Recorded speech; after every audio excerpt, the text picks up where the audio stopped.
বিড়াল ছানা যখন সকালে স্কুলে যাচ্ছিল তখন দুষ্টু চিতাবাঘ এসে বিড়াল ছানাটাকে কাদার মধ্যে ফেলে দিয়ে চলে যায়। হা হা, ছোট্ট বিড়ালটার সাথে দুষ্টুমি করতে তো ভালোই লাগে। ওকে প্রতিদিন কাদায় ফেলে দিয়ে আমি ওর স্কুলে যাওয়ায় আটকে দেব।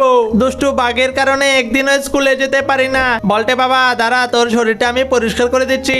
এইবার মনে হচ্ছে ওই দুষ্টু চিতাকে একটা শিক্ষা দিতেই হবে।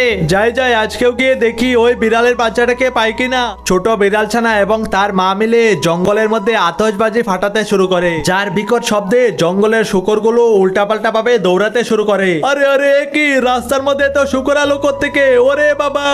শুকরদের ধাক্কাকে বাঘটা তো রাস্তার মধ্যে পড়ে আহত হয়ে যায়। এরপর কিছু হাতি ডাক্তার এসে বাঘটাকে হাসপাতালে নিয়ে যেতে শুরু করে। হ্যাঁ হ্যাঁ, দুষ্ট চিতাবাঘ, তুই আমার ছেলেকে স্কুলে যেতে আটকে দিয়েছিলি।